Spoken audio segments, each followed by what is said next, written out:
Hey, Minnesota sports fans. This is your local State Farm agent, Tony Hoagland. I need you all to ask yourselves this question. If you're in an at-fault car accident and you are sued for $700,000, how much of that $700,000 will my current insurance company pay? If you are unsure or can't answer all $700,000, you need to give us a call. State Farm has been number one in car insurance since World War II and number one in homeowners insurance since 1964. For a no-obligation review of your current policies, call us at 763-421-4900 or check out our website at www.champlininsurance.com.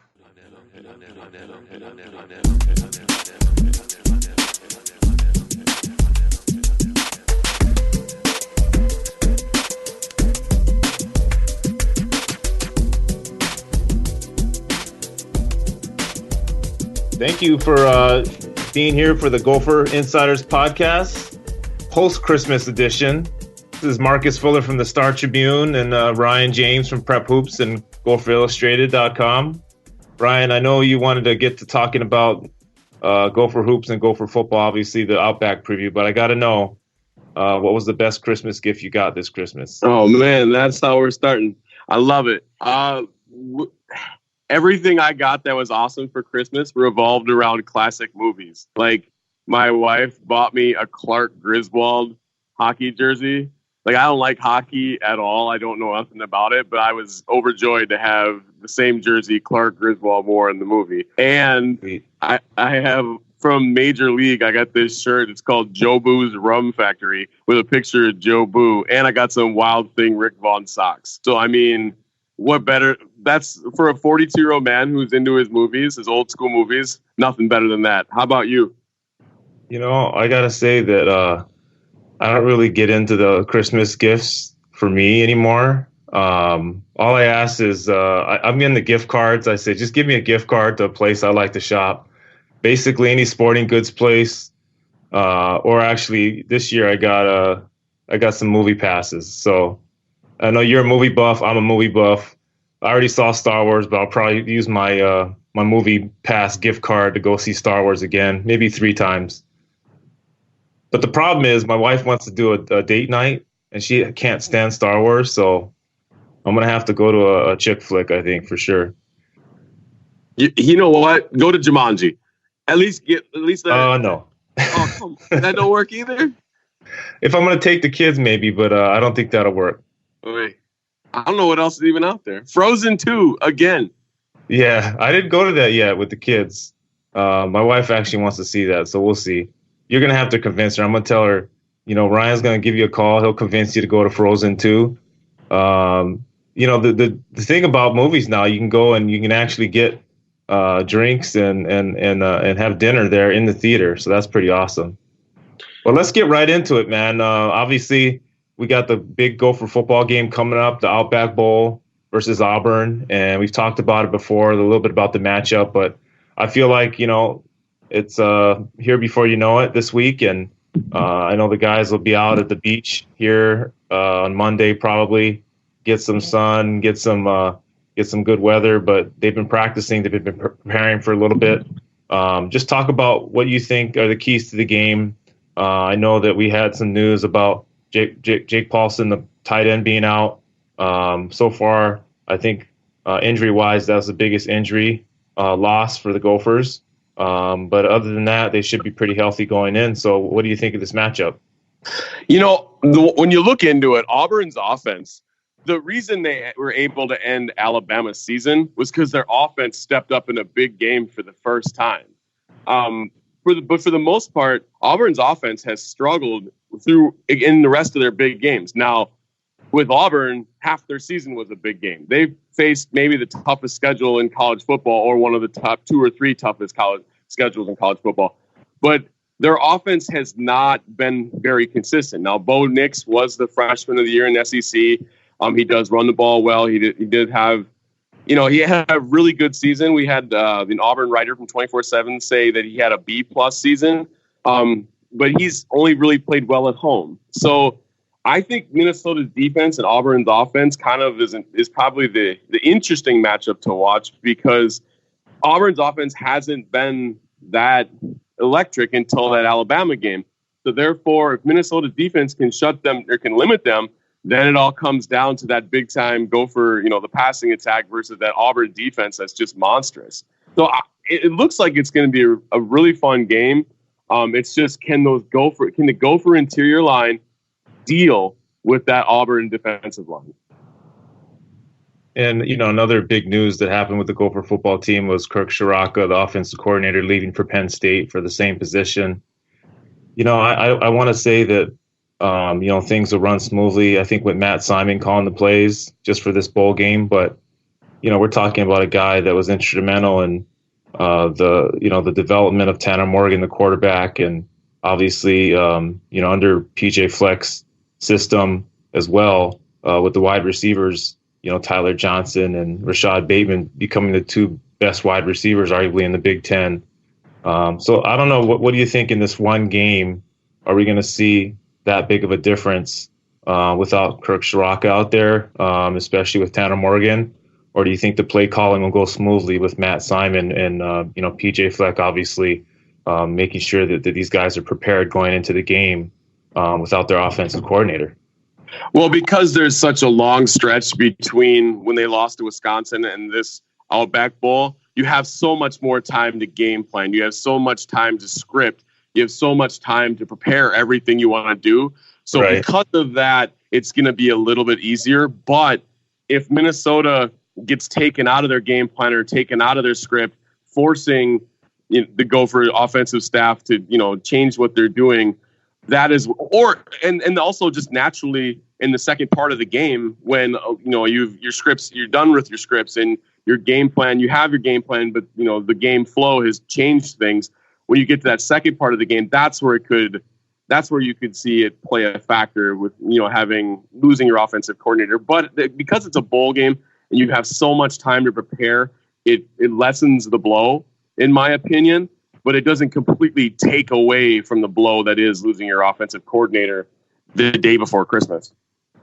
Yeah, I think, you don't want to have it as an excuse if things don't go right for them in the game. But that will be definitely one of them that I'll point to if somehow the offense is not running smoothly. I mean, Auburn's defense might have something to do with it, but, and the blow to the offense in general, I mean, Kirk Shiraka obviously got a lot of credit for the success of PJ Fleck's offense, the success of Tanner Morgan. But you can't blame him for going home. He's obviously from that area in Pennsylvania near Happy Valley, and his family's got a chance to go home. And, he's dreamed of coaching at Penn State. Obviously James Franklin has that thing rolling. Who knows? I mean, with Kirk Shiraka, they might have a chance if the offensive pieces are in place to compete for a national championship. And I mean, if that happens, can you imagine what the Gophers are going to feel like if things don't go as smoothly offensively next year? But I think having Tanner Morgan back and obviously Rashad Bateman, it'll be big for the Gopher offense. Whoever takes over at offensive coordinator, I'm sure they'll be pretty excited to have those kind of weapons in place. But I'm excited to see what the Gophers are going to do versus Auburn. I think what we saw already in some of these playoff games, obviously there was one-sided game in the LSU matchup with Oklahoma, and then we saw another one last night. What an amazing finish. Some of the calls that didn't go Ohio State's way, you think that would have made the difference in the end. But I think Clemson, the way they responded from getting kicked in the teeth in the beginning, that's a championship caliber team and pedigree there. You can see why they're defending national champions. And, I'm expecting to see, a nail biter versus Auburn. You don't want to see the Gophers get down early because I don't think they have the firepower necessarily. I'm sorry, not the firepower, but just defensively, I don't know if they can hang with Auburn if they were to dig themselves a hole. So you just hoping they start the game quick. I think Penn State was an example of a game where, they hit them in the mouth early, and I think that really helped when you face a high-powered offense like that. But let's just transition over to Gopher basketball.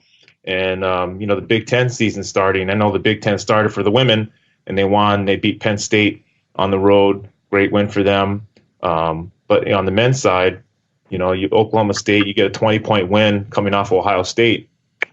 And then you finish that off with beating Florida International by 27 to finish off the non-conference season with 3 straight wins. And, you talked about it. I don't know how much you want to dwell on it, but they are right on the bubble for the NCAA tournament right now, going into Big Ten play, the rest of Big Ten play. So that has Gopher fans excited. What Gopher fans should really be excited about right now is what Daniel Oturo has been able to do, not just against Florida International. I mean, he had that monster 21-20 game, the first 20-20 game since 1966, they found out in Gopher history. But what they should be excited about is Daniel Oturo scored at a 75% rate, field goal percentage-wise, against 4 high major teams. Daniel Oturo is being talked about as a first-round pick by some services. Marcus Carr's shooting percentages, you look game by game by game. It's up, it's down, it's up, it's down. But even when Marcus isn't on, with his own ability to score, he is playmaking. He had 11 assists against Oklahoma State when he shot 2 of 12. Yesterday he had 3 straight assists to blow open that game against Florida International, and we had that game went from like a 12-point game to a 20-something game.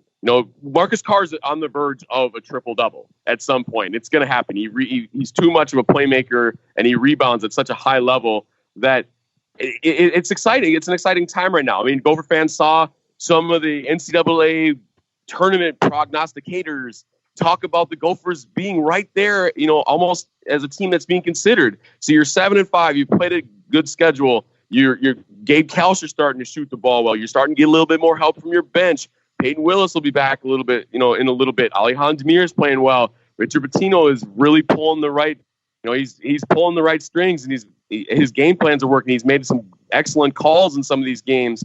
The Gopher basketball is exciting. And then you come in and you got Purdue coming up. Purdue is, what are they? They've had a few bumps in the road. Purdue. That's a legitimate team. That's a big road win if they can pull that off. Yes, it's not going to be easy, but Purdue is not quite Purdue of what they've been in recent years. They're 8-5 right now when they got blown out at Nebraska.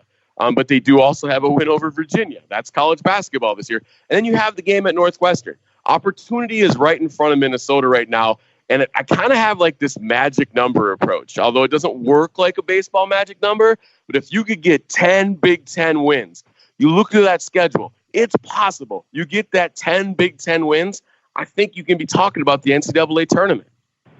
So you're saying that obviously they have 18 Big Ten games left. So you're saying that they have to win. They have to go, 9-9 the rest of the way. 10-8, win 10 more games. Okay. Yeah, I mean it's possible if they finish above 500 in the Big Ten. I think they really have a shot. I don't want to dwell on the NCAA tournament too much until I see what they do in this first stretch of the rest of the Big Ten season. But I do want to talk a little bit about more of what I saw in these last 3 games, and I think that one of the biggest reasons why I think they've had a chance, to get themselves back on that NCAA tournament bubble is the fact that they have been shooting the free throws at a higher rate this year, pretty close to what they did last season when they made the NCAA tournament. And, in their 5 losses, I averaged it out, and they only made 9 points from the free throw line in those 5 losses. Well, last year, as the NCAA tournament team, and they definitely kept this kind of identity throughout the season. They made 16 points from the free throw line on average. And at some point during the beginning of the season, they were getting almost 19 points a game from the free throw line. So that's a 7 to 10 point swing there from last season that they just really couldn't figure out until these last 3 games. And so much so that against Florida International, they hit 29 for 30 from the free throw line. Now that's not going to be sustainable, obviously shooting that high rate from the free throw line. But to get 29 points. That's a great sign going into Big Ten play. And another factor, I know you talked about Daniel Tour, and I love the way he's playing. He's been consistent all year, and even in their losses, he's been pretty impressive. Gabe Kalsher coming along the last 3 games. I mean, how many kids go 0 for 10 and have 0 points versus Iowa, and then come back 2 games later and have 34? It just shows the kind of ability that he has to shake it off. I mean, he's a shooter, shooters shoot, That was never me.